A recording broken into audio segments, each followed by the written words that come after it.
Salut à tous, on se retrouve pour l'épisode 1617 du Zap Image. On commence aujourd'hui en ce 22 octobre avec quelques anniversaires. Tout d'abord, l'entraîneur français Arsène Wenger, il fête aujourd'hui ses 72 ans. On peut voir son palmarès en tant que coach.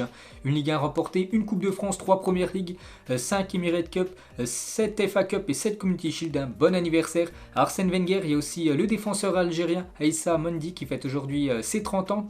L'ancienne joueuse du Paris Saint-Germain, Laure Boulot, elle fête aujourd'hui ses 35 ans. Et aujourd'hui, les gars, Lev Yashin aurait eu 92 ans. Le joueur soviétique reste encore à ce jour le seul gardien à avoir remporté le Ballon d'Or dans l'histoire. C'est en 1963. En 1999, il a été nommé meilleur gardien du siècle par l'IFFHS. Donc bon anniversaire à tous ces joueurs. Ensuite, on va parler des résultats de la soirée d'hier. Il y avait pas mal d'équipes françaises qui jouaient. On commence tout d'abord avec un match complètement fou. C'est entre le Sparta Prague et l'équipe de Lyon. Donc c'est Lyon qui s'est imposé 4-3 du côté du Sparta Prague. Mené de 2 buts, nos Lyonnais ont renversé la vapeur dans un match fou en emportant 4-3 pour continuer leur sans faute en Europa League. Lyon conforte sa première place du groupe avec 9 points au compteur. Donc regardez ce scénario complètement fou. Donc très mauvais début de match pour Lyon qui était mené 2-0 à la 19e minute. Et après, ils ont complètement réagi, les gars. 2-1, 2-2, 3-2 et 4-2. Bon, il y a eu 4-3 après, vu que le Sparta Prague a inscrit un but à la 96e minute. Mais belle victoire de Lyon, les gars. Une sacrée remontada hier. Et la une du journal L'équipe aujourd'hui, pardonné. Remplaçant au coup d'envoi en raison de son retard à la causerie d'avant-match, Lucas Paqueta est entré après la pause pour mener l'OL vers une victoire renversante. Donc on peut voir sur l'application OneFootball, donc l'appli numéro 1 sur le foot, disponible sur iOS et Android. Donc il y a tout sur cette appli, les gars. Les résultats des matchs, les stats des joueurs, il y a tout bien sûr. Vous pouvez retrouver bien sûr cette appli en première ligne de description. Donc Paqueta sur le banc pour 1 minute 30 de retard. On peut voir sur OneFootball, les gars, il y a un petit article. On ne rigole pas avec la discipline chez Peter Bosz et à Lyon. Alors que le brillant brésilien Lucas Paqueta devait débuter la rencontre face au Sparta Prague hier, il a finalement commencé sur le banc. Pourquoi? La raison expliquée par l'entraîneur. Et Juninho, le milieu de 24 ans, s'est présenté avec un peu moins de 2 minutes de retard à la causerie avant la rencontre. Donc c'est pour ça qu'il a commencé sur le banc. Mais il est rentré en cours de jeu et bien sûr il a amené un bien fou à cette équipe de Lyon. Chaque fois qu'il rentre, à chaque fois il fait des étincelles. Et une nouvelle fois il a été décisif. Il a été buteur bien sûr. Paqueta, il a été aussi énorme dans le jeu. Donc l'un des meilleurs, peut-être le meilleur brésilien actuellement au monde. Toujours avec lui, on peut voir qu'il a obtenu une belle note de 7 aujourd'hui dans le journal L'équipe pour le peu de minutes qu'il a joué. Belle note, bien sûr, bon match de sa part. Et Toko Ekambi lui a obtenu la plus haute note. Très beau match de la part de l'attaquant camerounais. Et Karl Toko Ekambi est actuellement le meilleur buteur de l'Europa League avec 5 buts au compteur. Donc regardez actuellement les meilleurs buteurs de cette Europa League. Donc Karl Toko Ekambi en première position, 5 buts pour l'attaquant lyonnais devant Osimhen et Patson Daka, l'attaquant de Leicester, 4 buts. Donc félicitations aux joueurs de l'OL. Et les débuts parfaits de Lyon en Europa League. 3 matchs, 3 victoires pour Lyon qui se dirige vers une qualification pour la suite de cette compétition qui est l'Europa League. Et l'autre match dans le même groupe, c'était entre les Glasgow Rangers et l'équipe de Brøndby. On peut voir que l'équipe écossaise s'est imposée 2-0 contre l'équipe de Brøndby. On peut voir du coup le classement de ce groupe A. Donc Lyon, carton plein, 9 points pris sur 9 possibles. Donc ils sont seuls en tête, 5 points d'avance sur l'équipe de Prague. Donc Lyon très bien parti en plus pour finir en première position. Donc le prochain match, ça sera la réception du Sparta Prague le 4 novembre prochain. Ensuite, on va parler de l'autre Olympique, l'Olympique de Marseille qui se déplaçait en Italie hier du côté de Rome, du côté de la Lazio. Score final 0-0. J'ai regardé aussi le match. Partage des points au Stadio Olimpico. Romains et Olympiens se retrouveront dans 2 semaines à l'Orange Vélodrome pour le match retour. On va dire que c'est un bon point pris pour l'équipe de Marseille. Donc les deux équipes ont eu des occasions, que ce soit du côté de la Lazio que du côté de Marseille. Donc c'est un nul, on va dire, plutôt logique et surtout un bon point quand même pour Marseille. Ce point pris à l'extérieur. Et ils font la une aujourd'hui du journal L'équipe. L'OM tête haute. Les Marseillais n'ont pas démérité à Rome face à un adversaire de qualité. Ils sont prêts pour le classique dimanche face au Paris Saint-Germain. Donc maintenant le prochain match de l'OM, c'est après-demain. C'est le classico français à 20h45 contre l'équipe du Paris Saint-Germain. Et Sampoli après le match nul hier contre la Lazio, il a dit ce nul nous donne de l'espoir pour encore se qualifier pour la suite de la compétition. Un nouveau très gros match les gars de la part de Paul Lopez, le gardien espagnol. Il a été impérial hier, on peut voir qu'il a obtenu la note de 8 aujourd'hui dans le journal L'équipe. Donc très bon match de sa part. Valentin Rongier lui aussi a été très bon, il a obtenu une note de 7 aujourd'hui. Et on va parler de Bamba Dieng. Et selon Karim Attab, journaliste au Maritima Média, Bamba Dieng aurait été la cible de cris de singe de la part de supporters de la Lazio hier soir. Donc encore des problèmes de racisme du côté de l'Italie, surtout du côté de la Lazio. C'est qu'il y a eu pas mal de soucis avec les supporters de la Lazio. Donc la preuve hier, donc selon Karim Attab, donc il aurait été victime de cris de singe, Bamba Dieng. Donc l'UEFA a ouvert une enquête. Et toujours avec l'OM les gars, sur une série quand même de 11 matchs sans victoire en Europa League. C'est qu'actuellement c'est seulement 3 matchs nuls pour l'OM. Match nul, c'est bien, tu perds pas, mais t'avances pas trop niveau classement. Donc le club phocéen n'a plus senti l'odeur de la victoire depuis le 26 avril 2018. C'était en demi-finale aller de la compétition face à l'équipe de Salzbourg. Donc il faudrait retrouver la victoire pour l'OM. Donc prochain match, ça sera la réception de la Lazio dans 2 semaines. Et l'autre match du groupe, c'était entre le Lokomotiv Moscou et le Galatasaray. Et c'est les Turcs qui sont venus s'imposer 1-0 du côté de Moscou. Donc parfait pour eux, on peut voir le classement de ce groupe E. Donc le Galatasaray s'envole en première place, 7 points pour eux, la Lazio deuxième 4 points, Marseille troisième 3 points, donc il faut absolument s'imposer pour Marseille lors du prochain match contre la Lazio. Il y aura aussi ce dernier match à domicile contre le Lokomotiv Moscou, bien sûr si Marseille veut se qualifier pour la suite de l'Europa League. Il y avait aussi hier l'équipe de l'AS Monaco qui jouait du côté du PSV Eindhoven et belle victoire de l'AS Monaco 2-1 du côté des Pays-Bas. Donc téméraire et audacieux, nos rouges et blancs ont arraché une victoire importante pour ce 200e match en Coupe d'Europe. Félicitations à l'AS Monaco, donc Boadu et Sofiane Diop buteur, donc parfait pour eux avec cette victoire à l'extérieur. On peut voir une petite photo de Boadu, ancien joueur de l'AZ Alkmaar, donc une équipe néerlandaise, donc il jouait souvent avant contre l'équipe du PSV, donc il a fait mal à cette équipe néerlandaise. A noter que Enrique, donc le défenseur de l'AS Monaco, a obtenu une belle note de 8 aujourd'hui dans le journal équipe, donc il a délivré 2 passes décisives hier.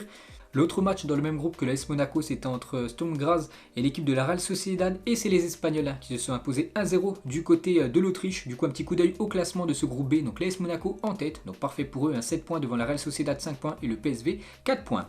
Il y avait aussi l'équipe de Naples qui recevait l'équipe du Legia Varsovie. Et Naples, les gars, poursuit son magnifique début de saison. N'oubliez pas en Serie A, c'est que des victoires. Et là, ils ont gagné 3-0 hier contre le Legia Varsovie. Donc Insigne, Osimhen et Politano buteurs. Donc parfait pour Naples. Et Victor Osimhen, l'ancien joueur de Lille, a marqué 11 buts sur ses 12 derniers matchs, toutes compétitions confondues. C'est bel et bien sa saison pour l'attaquant nigérian. Et la réaction d'Osimhen sur le but d'Insigne, il a marqué un magnifique but. L'attaquant et le capitaine de cette équipe de Naples. On peut voir la réaction, bien sûr, de Osimhen, complètement choqué par le but de Insigne. Il y avait aussi West Ham contre l'équipe belge de Genk, belle victoire des Anglais 3-0. Et West Ham, les gars, cette saison en Europa League, c'est 3 matchs, 3 victoires, 7 buts inscrits, 0 but concédé. On va parler, les gars, de l'équipe de José Mourinho, l'AS Roma qui se déplace en Norvège du côté de Bodo Glimt, donc une équipe que j'ai jamais entendu parler. Et l'AS Roma, les gars, a pris une correction 6-1, ils se sont inclinés à cette équipe de l'AS Roma. Regardez ce match complètement fou. Et à noter que le Norvégien Erik Botheim, avec son équipe de Bodo Glimt, vient de battre l'AS Roma de Mourinho 6-1. Et lui, il a été énorme. Donc il a marqué 2 buts et délivré 3 passes décisives dans ce match. Donc grosse prestation de ce joueur. Donc c'est quand même une sacrée humiliation pour l'équipe de José Mourinho. Historique, c'est la première fois qu'une équipe entraînée par José Mourinho encaisse au moins 6 buts dans un même match pour ce qui était la 1008e rencontre dirigée par le coach portugais. Une honte. Voilà, ce 6-1 pris hier du côté de la Norvège, et il assume. Il était au micro des journalistes à la fin du match, il a dit « C'est ma faute, j'ai voulu jouer avec cette équipe avec une bonne intention, je voulais donner l'opportunité à certains joueurs qui travaillent beaucoup de jouer, on a perdu face à une équipe qui a plus de qualité que nous. » Donc on peut voir le 11 de départ, c'est qu'il y a pas mal de joueurs normalement remplaçants du côté de l'AS Roma qui ont commencé titulaires, on a voulu donner un peu de temps de jeu aux remplaçants. Et on peut voir qu'ils n'ont pas du tout fait l'affaire, ils ont pris une correction du côté de la Norvège. Il y avait aussi l'équipe de Tottenham hier qui jouait du côté de Vitesse, donc c'est une équipe néerlandaise et défaite des Spurs. Pourtant Tottenham c'est le grand favori pour remporter cette Europa Conference League. Et actuellement ils sont quand même 3e de son groupe, cette équipe anglaise. Il y avait Rennes dans le groupe de Tottenham qui jouait du côté de NS Murat et victoire des Rennais 2-1 à l'extérieur malgré un bon match de la part de l'équipe de Murat. Les Rennais empochent les 3 points très importants dans l'optique de la qualification pour la suite de la compète. Donc félicitations à eux. Donc Guirassy, buteur sur penalty, et Gaëtan Laborde, de nouveau buteur. N'oubliez pas que Laborde actuellement meilleur buteur du championnat de Ligue 1 et top de Rennes contre Murat en Ligue Europa. Donc Laborde encore et encore, il a obtenu une belle note de 7 aujourd'hui dans le journal L'équipe. Et en 2021, seuls 3 joueurs français ont plus marqué que Gaëtan Laborde, toutes compétitions confondues. Donc Mbappé, Benzema et Ben Yedder. Ensuite, du coup, un petit coup d'œil à tous les résultats de la soirée d'hier. Tout d'abord, l'Europa League, les matchs à 18h45 par exemple. Le Fenerbahçe a fait 2 partout contre l'équipe de Anvers. Le Betis 1 partout contre l'équipe du Bayer Leverkusen. Les résultats des matchs à 21h. Par exemple, je sais pas, l'équipe de Francfort s'est imposée 3-1 contre les Grecs de l'Olympiakos. Les résultats de l'Europa Conference League. Voilà tous les résultats bien sûr de cette soirée hier. Et on va faire le bilan des clubs français cette semaine. Et un très bon bilan pour les clubs français, les gars. Donc tout d'abord 4 victoires, donc le Paris Saint-Germain, Lyon, Monaco, Rennes, 2 matchs nuls, Lille Et l'Olympique de Marseille, aucune défaite. Donc félicitations aux équipes françaises et les clubs français en Coupe d'Europe cette saison. 9 victoires, 8 matchs nuls, seulement une défaite. C'était la défaite de Lille contre l'équipe de Salzbourg en Ligue des Champions. Seulement une défaite après pas mal de matchs joués. C'est plutôt rare quand même pour les équipes françaises. Et de bons débuts en Coupe d'Europe pour les clubs français, parce qu'actuellement le Paris Saint-Germain est premier de son groupe. La même chose pour Lyon, la même chose pour Monaco, la même chose pour Rennes, Lille 3e et Marseille 3e. On va faire le bilan aussi des autres grands championnats européens. Tout d'abord les clubs anglais, donc quasiment carton plein pour les clubs anglais, parce qu'avec la victoire de City, Chelsea, United, Leicester, Liverpool, West Ham et juste Tottenham qui s'est incliné cette semaine en Coupe d'Europe. Les clubs espagnols, victoire du Real, Barça, Villarreal, Real Sociedad, il y a juste la défaite de l'Atlético contre l'équipe de Liverpool. Les clubs italiens, 3 victoires, la Juve, Naples et l'Inter. Et les clubs allemands plutôt déçus, pourtant eux dominent souvent, parce qu'il y a eu seulement 2 victoires, le Bayern, Francfort, il y a eu comme 4 défaites, Leipzig, Wolfsburg, Dortmund et l'équipe de Union Berlin. Ensuite, regardez les 4 joueurs nommés pour être élus meilleurs joueurs de cette semaine en Europa League. On a le choix entre Insigne, Diop, Daka et Karl Toko et Cambi. Donc ça sera certainement Patson Daka qui a inscrit 4 buts cette semaine. En Europa League, on peut voir l'équipe type de la semaine en Ligue des Champions. Donc on peut voir du Vinicius Junior, Leroy Sané, Mohamed Salah ou même Riyad Mahrez. On peut voir le défenseur Gérard Piqué, un buteur contre l'équipe de Kiev. On peut voir le programme de la journée, parce que ce soir ça reprend dans les gros championnats européens. Par exemple en belle équipe, il y a Arsenal qui joue contre Aston Villa à 21h. Saint-Etienne joue contre l'équipe de Angers, donc victoire obligatoire pour l'AS Saint-Etienne actuellement, dernière du classement de Ligue 1. Il faut absolument prendre des points, donc ce soir reçoivent cette belle équipe de Angers. Donc on en reparlera bien évidemment demain. On va parler cette fois-ci d'une grosse info concernant Karim Benzema. Et alerte info, le parquet requiert 10 mois de prison avec sursis et 75 000 € d'amende contre Karim Benzema, poursuivi pour complicité de tentative de chantage dans l'affaire de la sextape de Mathieu Valbuena. Le verdict devrait être rendu aujourd'hui.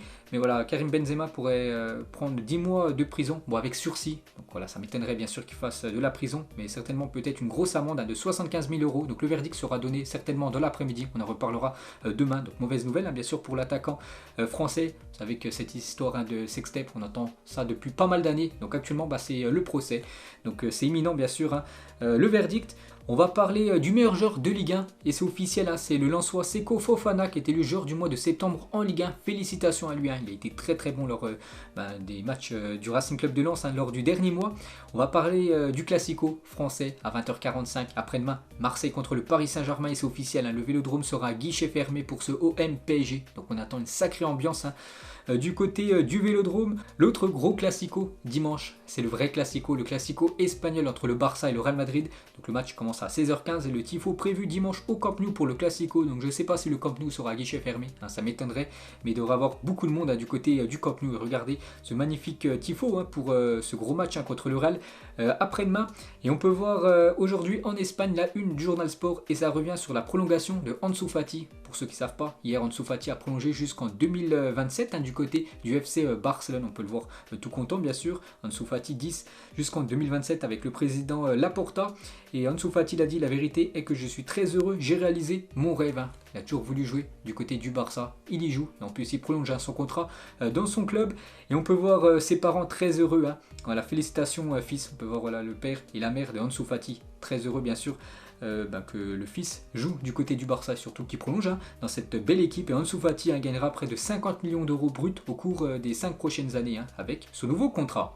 Ensuite, direction l'Angleterre, on va parler de Mohamed Salah, fait son entrée chez Madame Tussaud. Donc Madame Tussaud, en gros en Angleterre, c'est comme le musée Grévin du côté de Paris. Donc en gros, c'est des répliques en cire. Donc il a sa réplique du côté de l'Angleterre, du côté de ce musée Mohamed Salah. On peut voir qu'elle est très très bien réussie. Donc parmi ces deux-là, lequel est le vrai? Donc je vais vous le dire, le vrai c'est celui qui a la veste en bleu. En cire bien sûr c'est le costard en blanc. Et toujours avec lui, donc Mohamed Salah lors du tournage d'une publicité pour Pepsi dans le centre-ville de Liverpool. C'était aussi ces derniers jours. Donc petite photo de Mohamed Salah, les gars, il est un peu partout, le joueur égyptien. Ensuite, des nouvelles de Julian Nagelsmann. Donc il n'était pas présent sur le banc du Bayern lors du match de Ligue des Champions avant-hier du côté du Benfica. Et Nagelsmann a été testé positif au Covid-19. Donc c'est pour ça qu'il ne se sentait pas bien. Il était malade avant-hier et du coup il a le Covid. Donc bon rétablissement au coach allemand. Toujours avec le Bayern, on peut voir une photo de Lewandowski avec un supporter du Benfica. À la fin du match, il est rentré sur la pelouse pour demander le maillot de l'attaquant polonais. Et on peut voir que Robert Lewandowski très gentil, lui a offert son maillot en fin de partie. On peut voir aussi la belle classe de Manuel Neuer à la fin du match. On peut voir qu'une supportrice du Bayern a mis Neuer, je viens du Brésil juste pour ton maillot. Et le gardien allemand lui a offert son maillot à la fin du match, aussi très grande classe du gardien Manuel Neuer. Et une déclaration de Kingsley Coman, meilleur joueur du match avant-hier. Il a dit: dans notre tête, on est toujours favori pour la Ligue des Champions, on veut toujours la gagner. Ce qui est sûr, c'est qu'on va tout donner pour gagner, mais on sait que ça ne sera pas facile, bien sûr, de remporter la Ligue des Champions. Mais pour moi, c'est quand même le grand favori, le Bayern Munich, pour remporter cette compète. Toujours avec le Bayern, on va parler de Alphonso Davies. Donc actuellement, tranquille chez lui. Donc il joue à FIFA, il a ouvert des packs. On peut voir qu'il a réussi à packer Lionel Messi dans le jeu FIFA. Il était tout fou, le joueur canadien, toujours avec Alphonso Davies et la sélection canadienne. Donc pour la première fois depuis 1997, le Canada est entré dans le top 50 du classement mondial masculin de la FIFA. Ils ont commencé l'année à la 72e place et ont depuis bondi à la 48e place. Parce que le classement FIFA, les gars, a été actualisé hier. Donc regardez le nouveau top 10, donc toujours en première position, la Belgique, deuxième le Brésil, troisième l'équipe de France, la France retrouve le podium, l'Italie monte d'une place aussi, l'Angleterre perd 2 places, on peut voir que le Portugal perd une place, l'Espagne gagne une place, donc le Mexique à 9e, le Danemark 10e, on peut voir le top 40 pour ceux qui veulent voir des autres nations, par exemple l'Allemagne 12e actuellement du classement FIFA, les Pays-Bas 11e, les Suisses 14e, je sais pas, la Croatie 18e. Et concernant les nations africaines, donc il y a beaucoup de supporters algériens mécontents par rapport au classement FIFA. Pourquoi? Parce que l'Algérie actuellement 30e, et on peut voir que le Maroc, autre nation africaine, est juste devant eux, 29e. La même chose pour la Tunisie, 27e, et la même chose pour le Sénégal, 20e, alors que l'Algérie reste comme sur 31 matchs d'affilée sans défaite, et ils sont toujours loin dans ce classement FIFA. Ensuite, des nouvelles de Mauro Icardi, l'attaquant argentin du Paris Saint-Germain, et tout va mieux dans le couple Icardi, parce qu'actuellement, vous savez que c'est un peu les feux de l'amour, le feuilleton Icardi avec sa femme Wanda Nara, et on peut voir le dernier post Instagram de Mauro Icardi, il a mis une photo bien sûr de Wanda Nara, pareil sur sa story, mon amour, on peut voir que les deux se sont réconciliés, et on peut voir que Mauro Icardi a unfollow tous ses abonnements Instagram sauf Wanda, donc maintenant il n'a plus qu'un compte qui suit Mauro Icardi, c'est juste le compte de sa femme Wanda Icardi. Il n'y a même plus le Paris Saint-Germain suivi par l'attaquant argentin. Donc voilà les dernières infos concernant le joueur du PSG. Et toujours avec lui, cette fois-ci niveau football. Donc Icardi a fait son grand retour à l'entraînement du Paris Saint-Germain. C'était hier matin, à quelques jours du choc face à l'Olympique de Marseille. L'Argentin devrait être dans le groupe du PSG dimanche, à l'inverse de Sergio Ramos, lui, qui devrait être de nouveau forfait. Concernant Neymar, qui était forfait il y a quelques jours contre le RB Leipzig, donc le PSG se montre optimiste sur le retour de Neymar pour le Classico face à l'OM. Donc d'après les dernières infos, il devrait être bien dans le groupe parisien. Neymar du côté du Vélodrome. Une photo de Memphis Depay et Frenkie de Jong, les deux joueurs néerlandais, du côté de Barcelone. Une photo à l'ancienne de Messi qui faisait de la pub pour Pepsi, le grand concurrent de Coca-Cola à l'époque bien sûr. On peut voir aussi il y a quelques années à la Juventus Turin avec David Trezeguet et même Zinedine Zidane, deux légendes du côté de l'équipe de France. Et pour finir les gars, ce Zap Image, on va parler de ce jeune footballeur parce qu'il est très jeune, il a seulement 5 ans, donc il s'appelle Zen Ali Salman, donc 5 ans, a été recruté par Arsenal alors qu'il n'avait seulement que 4 ans. Il est le plus jeune joueur à être recruté à la pré-académie des Gunners. Il compte déjà 230 publications sur Instagram et 8628 abonnés. Donc peut-être un nom à surveiller les gars, parce qu'Arsenal a déjà recruté ce jeune footballeur à seulement 4 ans. Donc bien sûr il est dans les sections juniors de Arsenal. Donc peut-être dans 20 ans les gars il pourrait jouer avec l'équipe première des Gunners. Donc voilà les gars la fin de ce Zap Image 1617. Donc si ça vous a plu, un petit like et on se retrouve demain pour le prochain épisode. Ciao à tous.